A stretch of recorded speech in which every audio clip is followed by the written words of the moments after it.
Don't get cocky, you worthless Japanese. Go back to your country. In an American high school, a Japanese girl stood surrounded. Her fingertips trembled, but not from fear. She was struggling to hold back the overwhelming power that could drop these boys in a single blow. Why wasn't she fighting back? Because of a promise she had made to her late father, but that promise was about to be broken. This was Lincoln High, in the state of Maine. The final bell rang, and the halls erupted with chatter.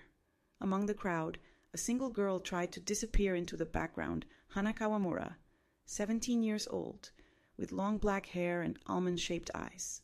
3 months earlier, she had lost her father, the only family she had, and moved to the U.S. to live with distant relatives. On her first day, Hana carefully arranged her new textbooks in her locker, her heart quietly hopeful about making friends in this strange country. Reality crushed that hope quickly. "Hey, transfer student, error." The sneering voice came from behind. Hana's hand trembled as she opened her locker. Then she overheard voices nearby. "Hana never talks, right?" "Yeah. And when she does, she just apologizes. She doesn't have her own opinions at all." They weren't even trying to whisper. 3 months in, hope had turned to despair. Last week, they laughed that she was so invisible, they sometimes forgot she was there. 3 days ago, they excluded her from a group project, saying she wouldn't speak anyway. Now as she walked alone, a tall, broad-shouldered boy blocked her path, David Moore, the center of the popular crowd, flanked by his friends, all grinning. Hana said nothing. Silence was her only survival strategy here. "What's this? Ignoring me?" David shoved her hard. Her back slammed into the wall, and her bag hit the floor. Around them, students watched from a distance. Some looked away. Others just stared, curious but unwilling to help. Boring. Come on, give me a reaction. "You're not a doll." David clicked his tongue and walked off, laughing with his friends. Hana knelt to pick up her scattered pens. Her fingers trembled, but not from fear. As she picked one up, a faint crack echoed. She had gripped it too tightly, and the cheap plastic had split in her hand. She quickly loosened her hold and took a deep breath. Someone nearby had seen it, their eyes widening. But who would believe the quiet, bullied transfer student had that kind of strength? If she ever truly lost her temper, David's arm bones wouldn't stand a chance. Her father had warned her, never use this power to hurt people. Karate is for protecting the things you cherish. That memory hit her hard. The day at the dojo when her best friend Mai collapsed, clutching her chest after sparring with her. A single blow had cracked Mai's rib, stealing her chance to compete in the national tournament.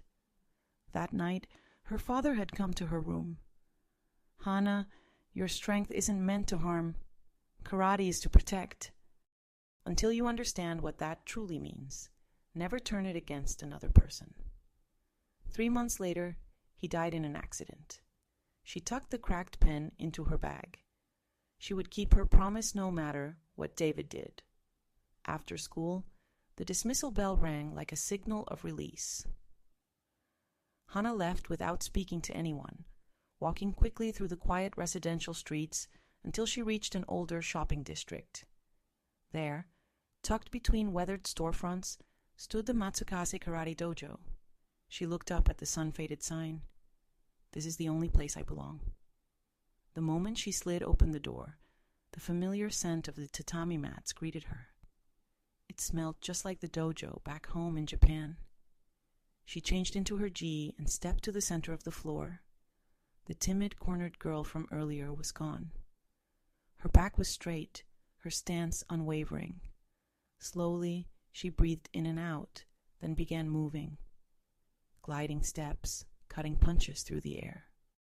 Every motion spoke of countless repetitions, thousands upon thousands of times. And yet, even in the beauty of her form, there was a shadow of hesitation. Every time she clenched her fists, her friend Mai's pained face came back to her. What does it mean? To protect. I can't even protect myself right now. A drop of sweat fell to the mat. It looked almost like a tear. From the corner, a pair of eyes watched Sophia Miller, an American girl from Hana's school. She had chestnut hair in a ponytail and bright blue eyes that seemed to hold a curious spark. Sophia was one of the few other female students at the dojo. She knew Hana's daytime self, the quiet transfer student who endured whatever the bullies threw at her. But the girl in front of her now was someone else entirely sharp, precise, radiating a presence no ordinary high schooler could match. When practice ended, Sophia approached. "Hey," she said. Hana looked up, startled. "That was amazing. You move like it's real karate." "The kind from Japan." "Thanks," Hana murmured, eyes shifting away. "Can I ask you something?" Sophia's tone sharpened. "Why don't you fight back?" Hana froze. "This afternoon, David and his crew." Sophia's gaze held her. "You could take them down in seconds. Why don't you?" The question struck too close. Hana's shoulders trembled. The memory of Mai's injury, her fear of her own fists. It all came flooding back. "I can't," she said softly. "That's not true. You're incredibly strong." "That's not it," Hana whispered.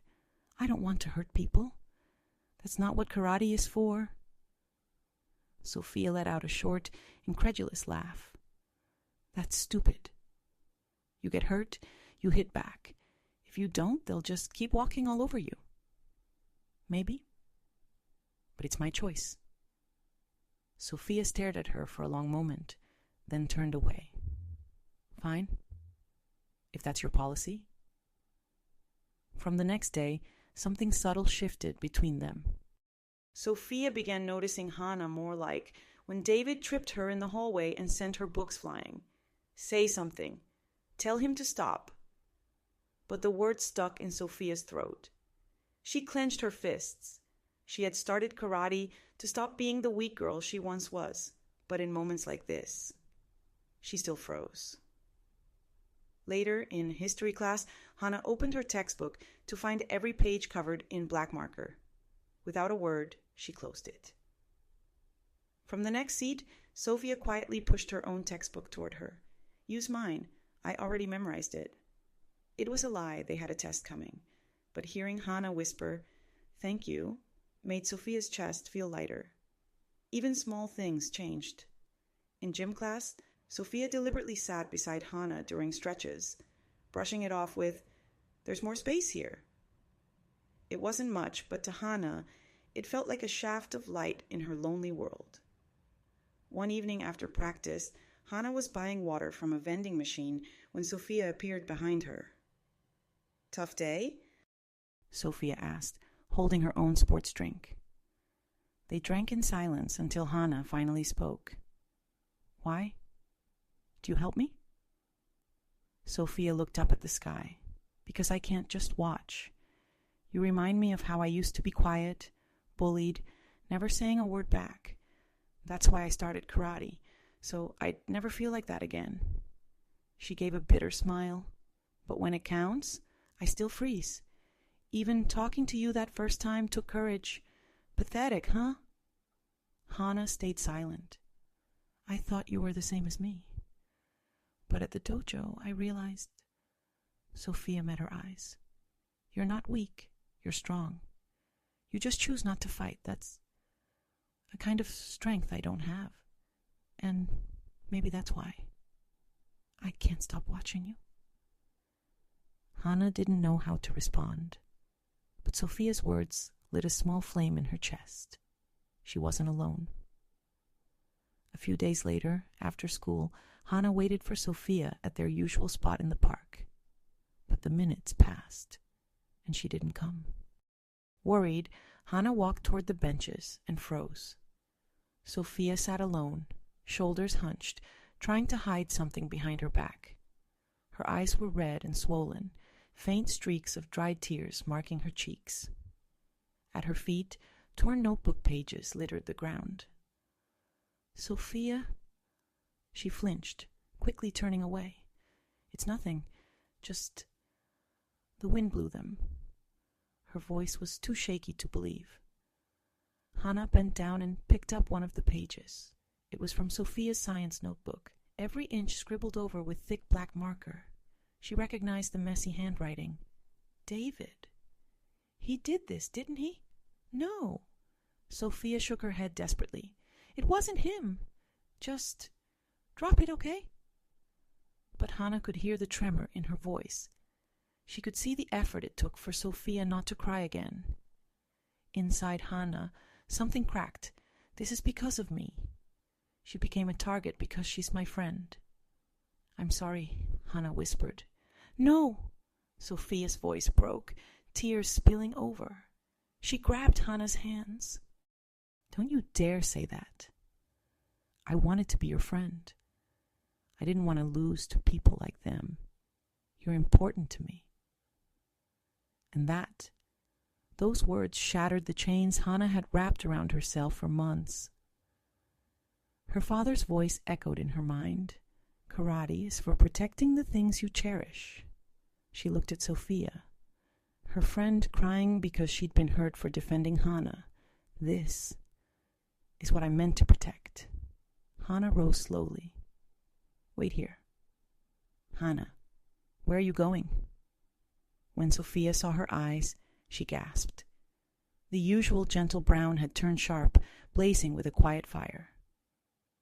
"Just something I need to take care of." The cafeteria was still busy with after-school chatter when Hana walked in. At the farthest table, David and his crew laughed loudly, throwing fries at each other. One step, another. Her presence seemed to ripple through the room, students' conversations dying as they noticed her. David looked up, annoyed. Well, still here?"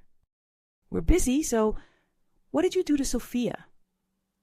Her voice was calm, but in the sudden silence, every ear caught it. David smirked. "Oh, the little traitor? Easy. I told her to do a bit of art on your textbooks. She refused, so I taught her a lesson." He leaned back, enjoying himself. "Ripped her notebook to shreds. You should have seen her face. Priceless." The boys around him burst into laughter. Something deep inside Hana finally fell silent. Not broken resolved. "Sorry, Dad, but I understand now." She stepped closer. David stood, towering over her. "What? You gonna do something, loser?" He reached for her collar and missed. Hana moved like water, slipping inside his reach. Her hand touched his wrist, just enough to shift his balance. His body tipped forward, momentum betraying him. With a fluid turn, she redirected him, sending him spinning and crashing to the floor with a dull thud. The cafeteria gasped. One of David's friends lunged, fist aimed at her face. Hana didn't strike.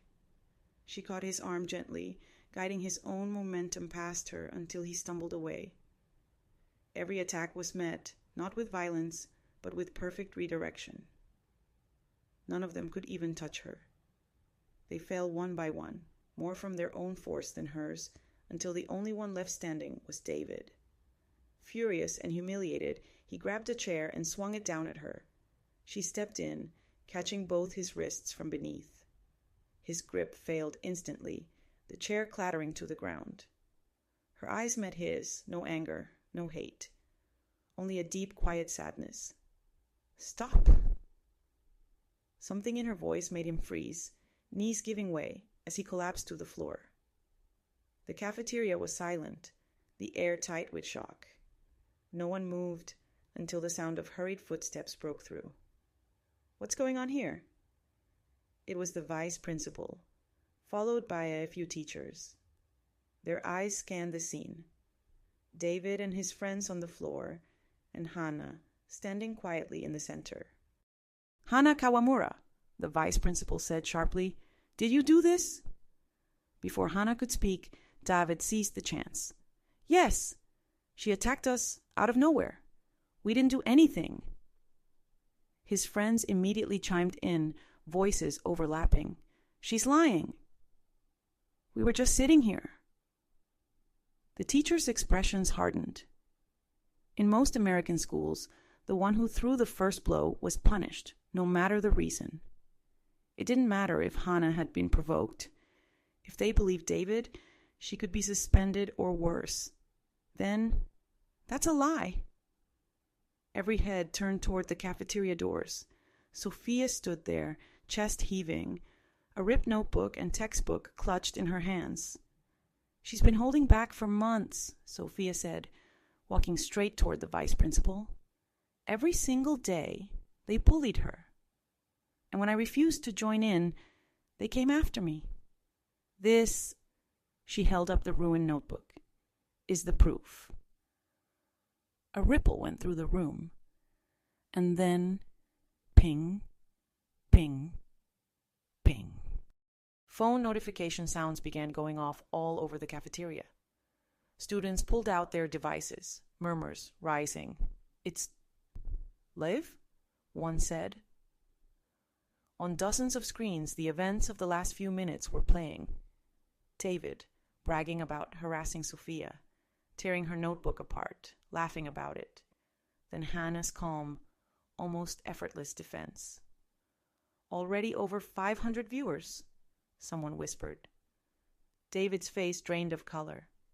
He turned toward a quiet boy in the corner phone, still in hand, recording. "I started filming because I was worried about Hana," the boy said, voice shaking. "But then you started confessing everything yourself." The vice principal's own phone buzzed with notifications, emails from parents. It had spread beyond the school in minutes. David lunged toward the boy. "Delete it, now." "Too late," someone called out. "It's already saved and posted." The vice principal let out a long breath. "David, you've just broadcast your own guilt to the entire world. There's no talking your way out of this." David and his crew were led away by staff. Students crowded around, whispering, phones lighting up with more comments. "Hana's amazing." "That's real strength." "David's done for." But the only thing that mattered to Hana was when Sophia came up beside her and quietly took her hand. A few days later, the punishment came down. David and his friends were suspended long-term. Hana, recognized for acting in self-defense, faced no penalty. The video had changed the school. Students she'd never spoken to began stopping her in the hall. "Sorry for not helping you before." "You were incredible. Where did you learn to move like that?" It was overwhelming, but for the first time in months, Hana found herself smiling. Friday evening, the dojo was bathed in golden sunset light. Hana and Sophia sat on the tatami, cooling down after practice. "Hey, Hana?" Sophia's voice was quiet. "I'm sorry I made you break your promise to your dad about never using karate against people." Hana shook her head. "I didn't break it, but I finally understood what he meant," Hana said, looking at her hands. "It's not about never using my strength. It's about using it the right way to protect someone important." She lifted her gaze to Sophia. "You helped me find that answer." Sophia's face lit up. She stood, tightening her belt. "Then prove it. Spar with me. No holding back this time." Hana smiled. "Your call." They bowed deeply to each other. The dojo rang with the sound of their battle cries, their shadows crossing gracefully on the tatami as the sun dipped below the horizon. Hana wasn't alone anymore. And now that she understood the true meaning of strength, she was ready to take her next step forward, with her precious friend by her side. Spring came slowly to Maine, the snow retreating into soft patches beneath the budding trees. The air outside Lincoln High felt lighter now, not just because of the season, but because the shadow that had hung over its halls for months was gone. Hana walked down the corridor, books in hand. She could feel the difference in every step. Students no longer averted their eyes when they passed her. Some nodded. Some even smiled. She still preferred quiet, but now it was the kind of quiet she chose, not the silence of someone hiding. Sophia caught up to her near the lockers, hair bouncing in its familiar ponytail. "Practice today?" Hana smirked faintly. "Of course." The dojo was no longer just a refuge for her. It was where they both grew stronger together. Sometimes they sparred until the sun slipped away, each one pushing the other harder, faster, sharper. One evening, after a long match, they sat on the tatami, breathing hard. Sophia broke the silence. "You know," she said, "when I first saw you in the hallway, I thought you were just another quiet transfer student. But you—" Her smile softened. "You're the bravest person I've ever met." Hana looked at her, the weight of her father's words warm in her chest. Strength is for protecting the things you cherish. She didn't answer right away. Instead, she reached for her water bottle, took a slow drink, and said simply, "I'm glad you're my friend." Outside, the last light of day faded into twilight. The path ahead was still uncertain, but Hana no longer feared it. She had her strength, she had her purpose, and she had someone to walk beside her.